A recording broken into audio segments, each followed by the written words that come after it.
malunga hloniphekile lendlu sekela ngomoshe mamchapha sekela ngomoshe mabuskwatsha amalunga wonke omnyango kanye neleyo minyango esisebenzisana nayo libingelele kuwo wonke umuntu okhona endlini nalabo basemakhaya. Chairperson, this address happens when we are in the middle of the citrus season, where one of our regions in this country, Citrus Dal, here in the Western Cape, is experiencing the impact of heavy rains that is making it impossible for the farmers to go to the fields and their pack houses.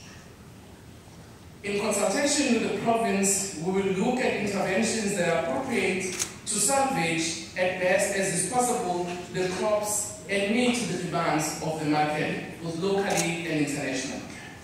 These rains were welcomed, particularly in filling our dams in this province.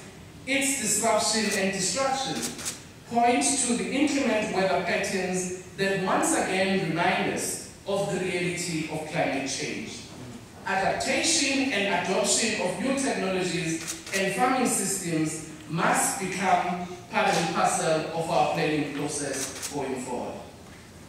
This year marks 47 years after the June 16 riots in Soweto and across the country, marked the braveness of our young people in confronting the apartheid government and contributing towards the liberation of our country.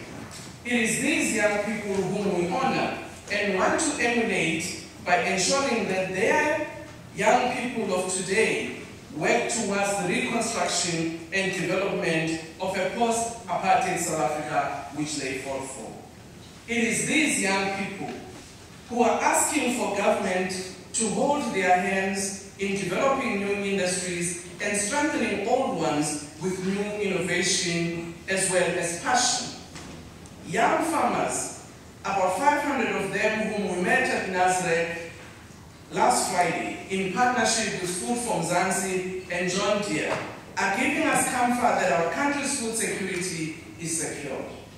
Obakeng, a livestock farmer in Northwest, Kabelo, the cucumber farmer from Limpopo, Jean Lechanya, a former general who is an academia farmer in Limpopo, Shobisileyende in Gauteng, and Ipelecheng Kwadi Sibone in the Northwest, are showing us that constructive, courageous action and revolutionary prowess of our youth to fight new challenges of today are still present.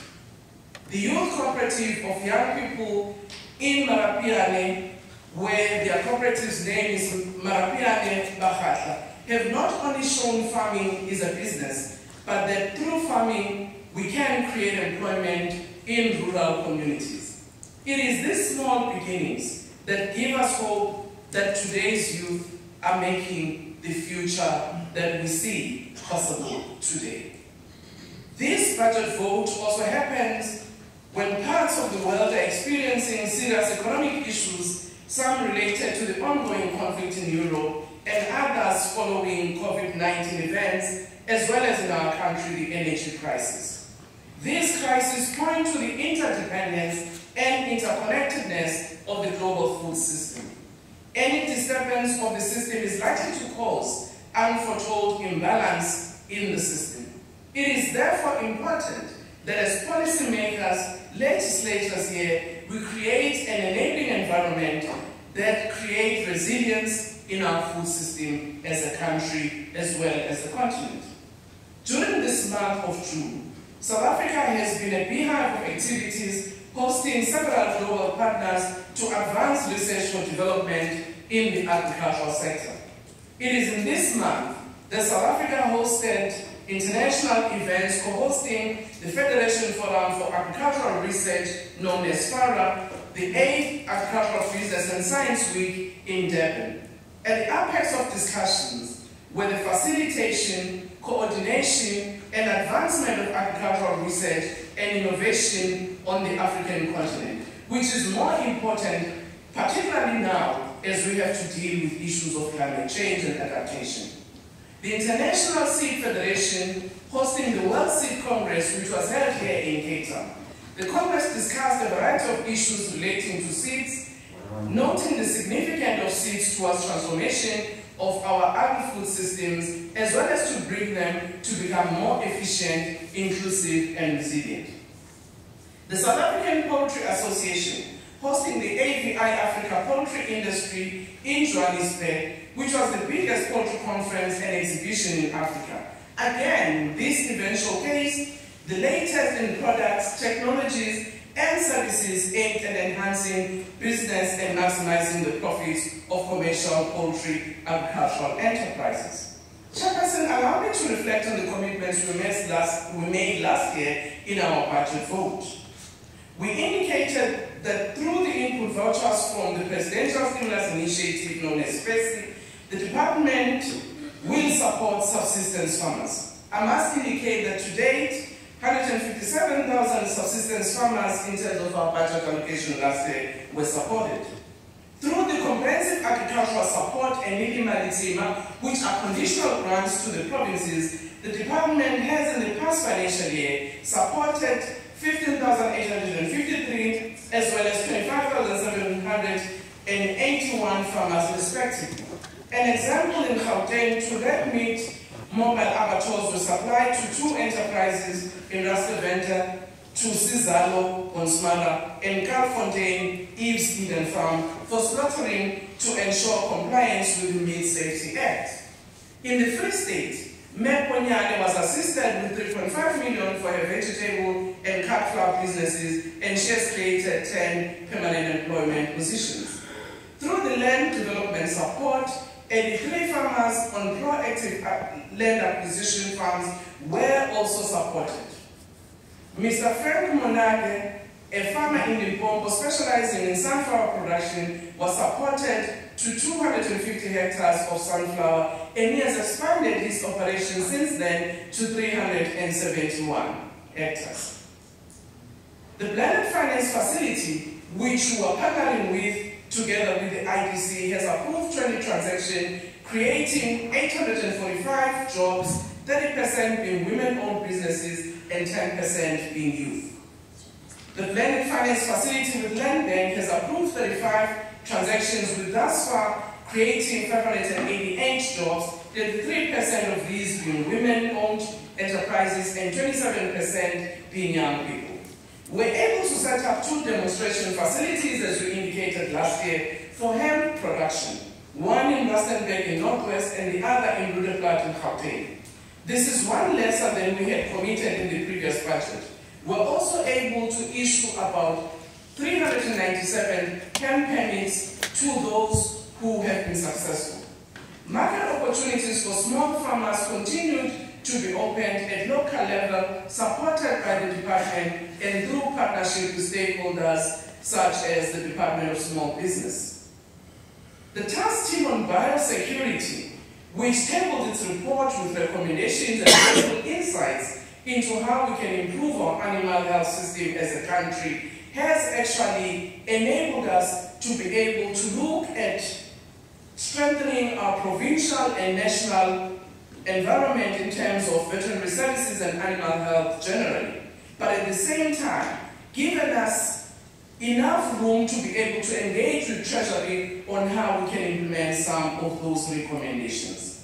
This year, honorable members, we're tabling budget vote 29, which we hope you will support, whose overall allocation is 17.254348 billion, which actually includes transfers to the provincial departments of agriculture as per the Division of Revenue Act, as well as to our entities.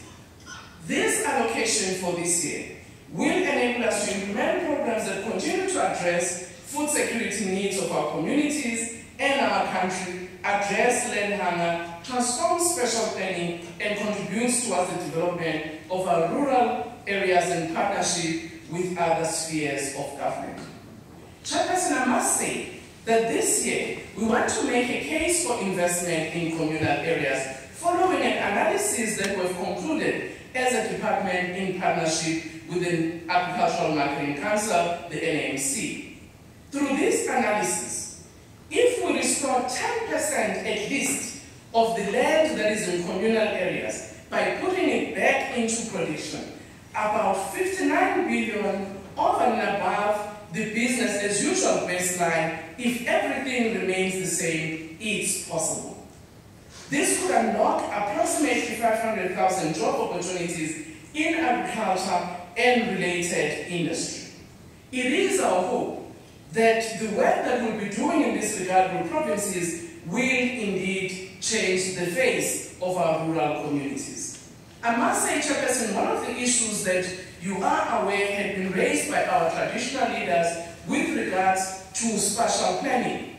We have finally agreed with the National House, working with the traditional leaders, to really engage them on the land use planning of their areas so that we can come up with clear data of how these lands are and how they can be put into production. We're working with our spatial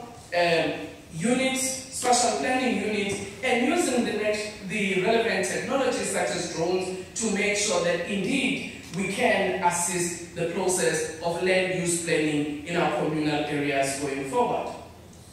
With regards to livestock development, livestock production remains the major contributor to our GDP, and with over 50% contribution to our economy. It is also a major contributor to the 888 jobs that we have in our sector, as it was reported by State SA.